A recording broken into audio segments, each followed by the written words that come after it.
Starting my day well is the key to a good homeschool day for us. I struggle with bouncing back if my morning has been flustered. So today I'm sharing 5 tips to a great start of your homeschool day. If you're new here, I am Trisha. I am a homeschooling mom to 3 kids, and this is our 10th year of homeschooling.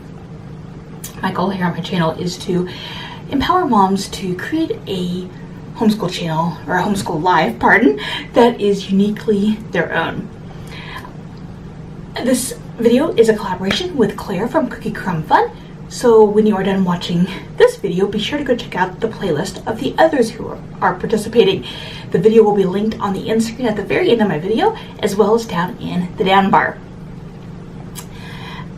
Also down in the down bar is information about other things, my Friday freebie email list, my regular email list, my homeschool 180 hashtag over on Instagram, capturing a photo a day of your homeschool life, my blog, more, all of that's down there. So be sure to check it out.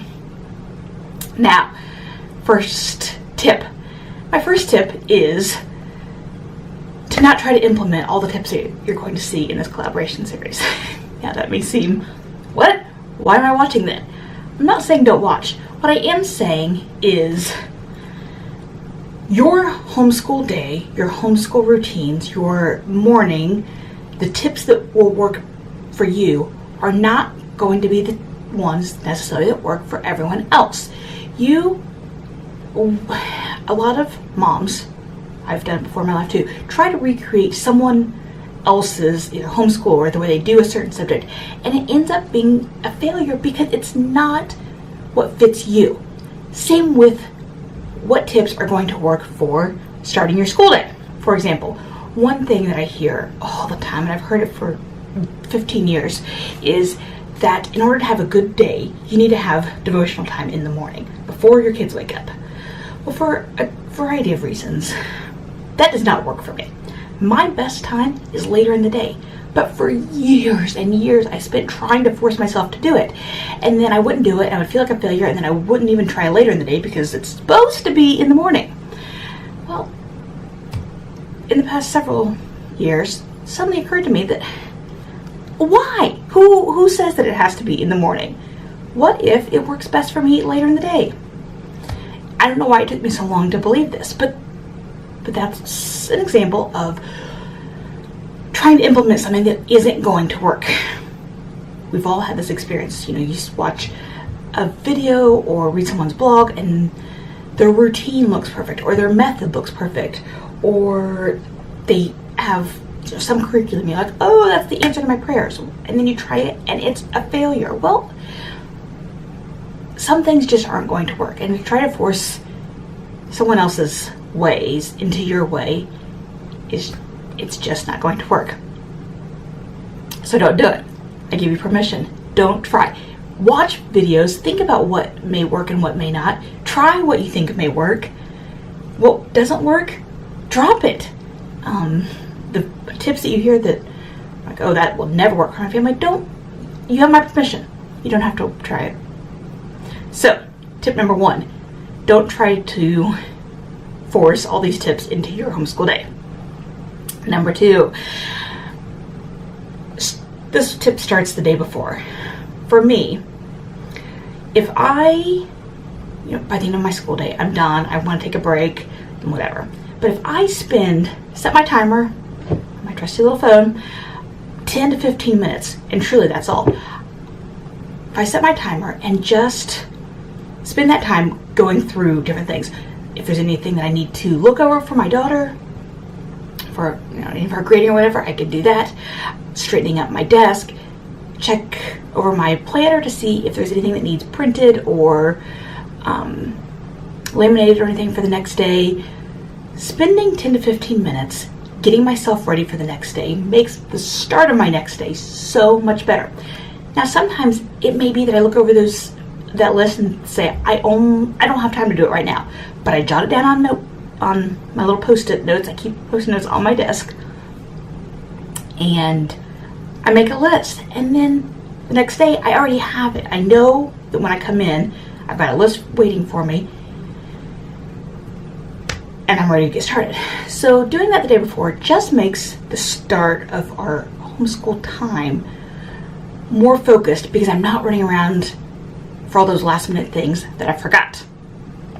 Number 3 is putting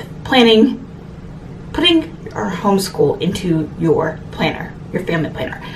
In my paper planner, I have every day, never fails, I put in our hours that we homeschool. It doesn't change much, but having it in there makes it more permanent, and it makes it just as important as errands and my cleaning to-do list and my meals.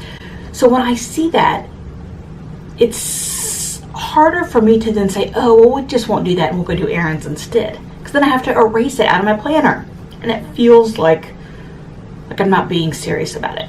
So having it in there makes it serious for me. When I go to look over my planner in the morning, I see it and it's an important, so it's a mindset thing for me, which some days I really need. I need that reminder. This is this is my job. And yeah, so having the right mindset helps the rest of our day flow. Now on the same carried over there, it also goes in my electronic planner. I use Google Calendar as my base, and then I use the Cozy app for it, which syncs together. I also have reminders set for me, and that is probably the biggest key of this tip, because I have my reminders. My get off my computer and coffee time in the morning, my finish up downstairs and head upstairs reminder, and then my hey, school starts in 5 minutes reminder. All of those are on my trusty phone, and I have no shame in the fact that I have to use them. It seems like after 9 years of homeschooling that I shouldn't need to, but I do. And that's fine. If it helps you to get school started on time and keep you on track of your morning, do it. Enable as many as you need. On Google Calendar, you can set notifications for events, and you can also just set reminders. So use the lovely technology that we have available. So having my homeschool hours in my planner when I do my initial look over in the morning is a mindset thing for me, to remind me that this is my job and this is the most important thing. And then having those reminders in my phone just helps me to stay on track so that I'm not falling behind in the morning. And yeah, because that's a sure way to fluster my day. Tip number 4 is to have a good routine to your morning. Now, I'm not going to go into my routine because I have a couple of videos on that. I will link those down below and pop them there if you're interested. But I keep my morning routine short and simple. I have my coffee and computer time, prepping my kitchen for the day, make sure dishes are loaded into dirty dishes are loaded, I know what's for dinner, that kind of thing. Getting myself ready. And then in the schoolroom, I have a short little routine of, I always do some kind of a cleaning thing in the morning, vacuuming, that sort of thing. And just it's a very short 5 item routine. And it keeps me focused. It's short, so I can manage it even on the days when I wake up late or something. It's still manageable. So, a good routine to your day. And my number 5, or my 5th tip, is to ignore what I said back in number 1 for this tip. And that is to drink water, feed yourself before lunchtime, take your medications, vitamins, supplements, whatever you have to do. Self-care for mom is vital, and I knew this when my kids were young, but I didn't really understand it, and I didn't do a good job of it. But as my kids get older, I see just how important it is now that I'm in a space where I can do better at it. So it's so easy in the morning that you're just going through everything and moving into school, and then it's 10 o'clock and I've not eaten lunch, I've not had anything to drink besides a cup of coffee, and I didn't take any of my supplements. And a big chunk of my day is gone. So Ignore number 1. This is not optional. Take care of yourself, whatever that looks like. Drink.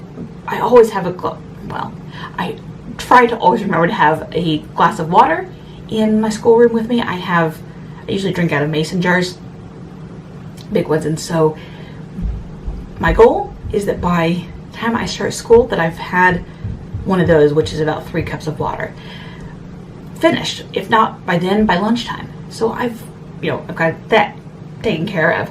I don't do breakfast before I come up. I do it about 9:30. I go downstairs and get apples for the kids and breakfast for myself.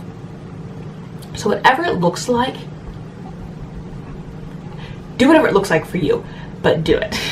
This one is not optional.